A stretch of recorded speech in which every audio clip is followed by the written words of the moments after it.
I'm in a dungeon. I can't see very well. Let's keep moving. Things are jumping out, big spells, fighting evil creatures, killing people. Things are appearing and doing headshots. Things are rising from the dead, and you are into it. Hunted's a fast-paced game with a lot of depth.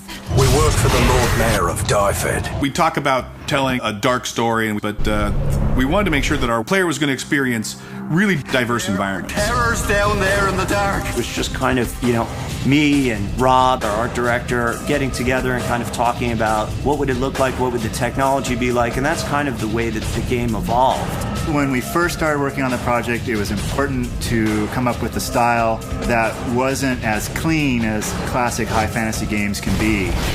We know the place. I just felt like a true Middle Ages-like era would be dirty, things would be worn, untended, and so things are crumbling and falling apart. We try to tell the story with the environment.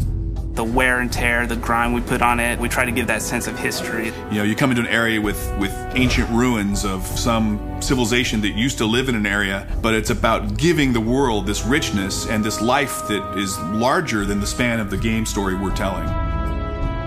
There are different engines that people use for different things in the gaming business. In this particular case, we use the Unreal Engine. Our focus going into this project was actually try to do what Unreal does best. Third-person shooter games and games that involve cover. And if you are moving forward into landscapes and environments, the Unreal Engine does it perfect. So what that did was allow us to spend 100% of our efforts on game design and graphic fidelity. Throughout the game, whether you're underground or above ground, you'll come around a corner and get these just amazing views. We want to have a heavy element of verticality in our levels. As a ranged character, sometimes being up in a post is the better area because you can get a view. As more of the melee character, you can sit there and protect that area. Use a little help here. Well, this is one of the final areas. When we first started, we talked about doing a tower and doing something big, but it's been done so many times, and we thought, let's do a giant pit instead.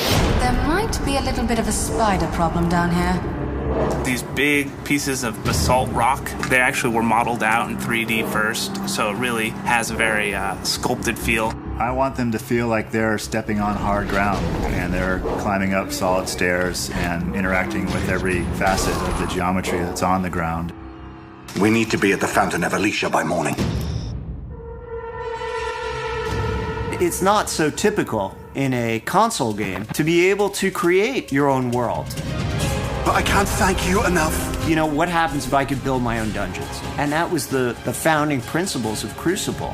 What we allow the players to do is, jump in there, grab these unique levels that we created, put them in a map, populate them with the enemies you want and the way that you want, and create an experience for somebody else. There's a whole list of parameters that they can put on, whether it's timed or how many waves of enemies. And we just give the user the ability to be the game maker. At first, when the idea was pitched to me, I actually thought we were crazy. Those beasts are everywhere. So this team goes in there, and they're actually making the levels awesome. What we ended up designing was actually a very cool system. When users fire it up for the first time, they're not going to be intimidated, and it's very straightforward to use. The spark for Hunted comes from a lifetime of making and playing fantasy games. We have this tremendous love for the richness to the world. Every rock, every bit of dirt, every tile of broken pottery, every wall, every bird. It's immersing yourself in this world and this experience, the emotional attachment to the world. It's a roller coaster.